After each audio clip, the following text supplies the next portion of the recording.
Fidel Balozi, courtesy of S1E2 Media. I'm bringing you this newspaper analysis again.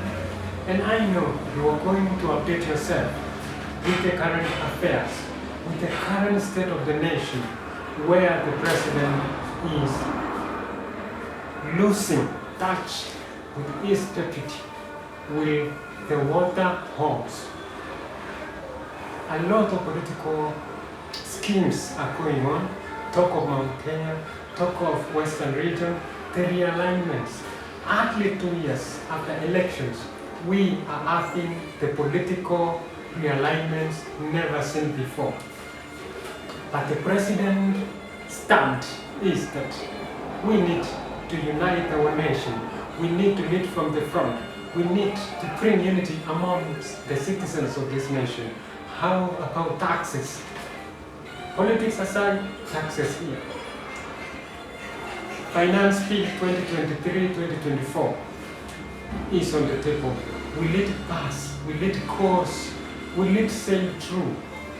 We are yet to see more regarding the finance bill. Talking about Muguga, what is the story going on behind our doors, behind our cameras regarding the Muguga trade?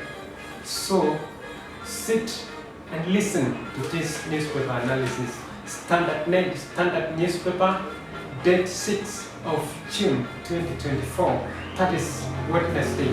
Wednesday, 6th June 2024. I am going to bring you headlines one by one: sports, politics, economics, business, and I know you are going to enjoy this segment. Brought to you by me, myself, Fidel Balozi, courtesy of S1E2 Media.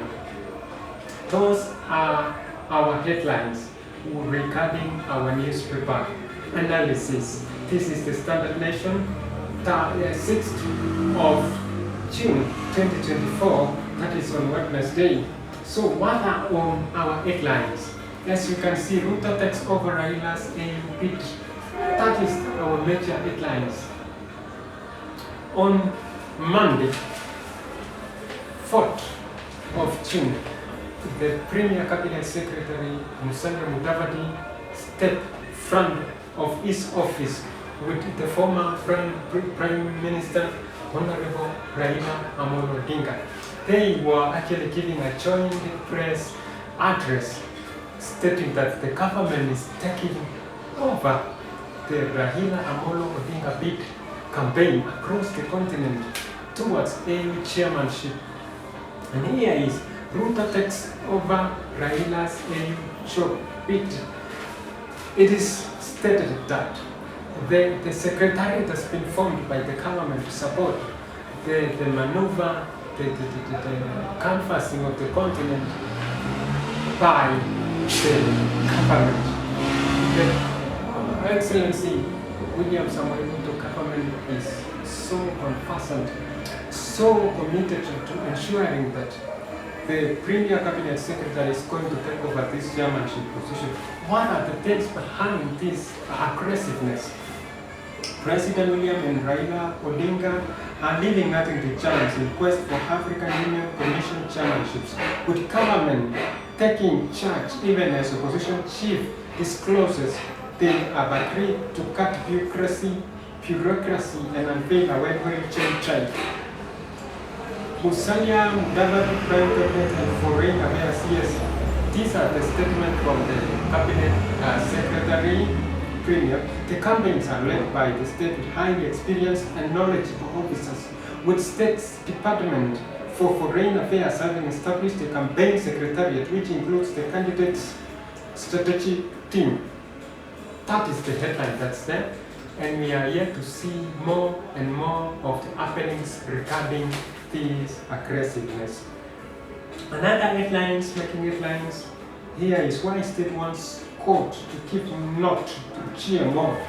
There was a story years back, there was a story about the GMO ban in the country, GMO exports, GMO inputs of maize. Due to shortages of commodity, government under the presidency of His Excellency, the former President Uhuru Muigai Kenyatta, were actually trying to import maize. President Ruto determined to push for adoption of genetically modified organisms, asked the court to throw out 4 petitions and adopt decision that approved PT maize. That is at page number 8. You will actually be able to have your newspaper and check it yourself. Page number 2. It is not in order to revise budget. There is a lot of sounds in the Parliament of the nation that the finance bill should be thrown away, or others are arguing that the finance bill should be revised. And the majority leader of the National Assembly, Imani Chukwa, is stating that it is not in order to revise a budget. The MD said it reflects lack of preparedness of the budget making and introduces uncertainties in resource allocation for program. Another story, CS Malone Sa, MD Nyamaj, ditch supremacy battles women versus women, the power of women. Here we are being told that the two actually had a joint meeting at Kitui and fought to work together towards the locals' benefit. DPP wants teen who was sergeant officer denied bail. The DPP now is coming out clearly claiming that the teen who actually assaulted the traffic police officer later on last week should not be given a bail. We will be able to have more details regarding the same story at the Standard newspaper June 6. Moving on.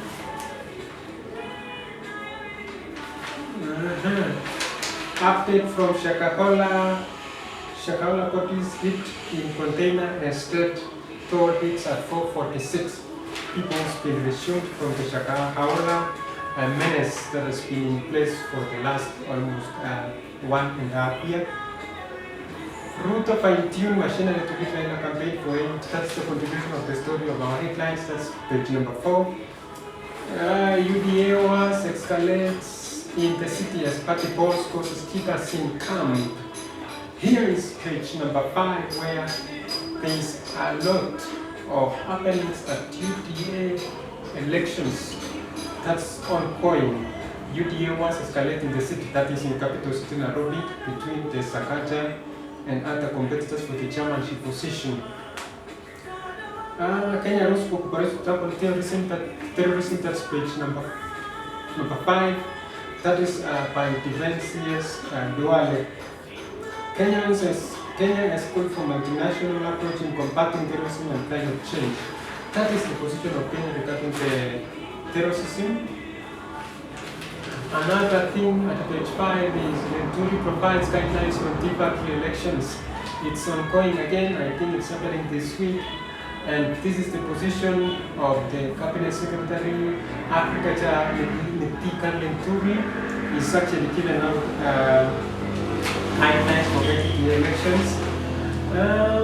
Very interesting story at page 6 of the Standard Nation. Woman claims she is to package daughter born out of wedlock. You'll be able to have this story at page 6 at the top there. And World Bank wants that Ruto tax plan will disrupt business. That is page number 7 of the Standard newspaper. Regarding taxes, are we going to survive this? Experts are projecting that this is a failure for the businesses in our country, and President Ruto risks losing the biggest economic contributor in terms of taxes. The multinationals are actually coming out to condemn the financial bill 2023-2024. And majority will shall formal court charge toll. Koome says 71% of Kenyans resolve disputes through alternative justice system.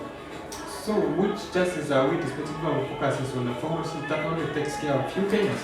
So it's the concerns of the CJ that these people should be accommodated, actually to be included in our formal law resolution mechanism.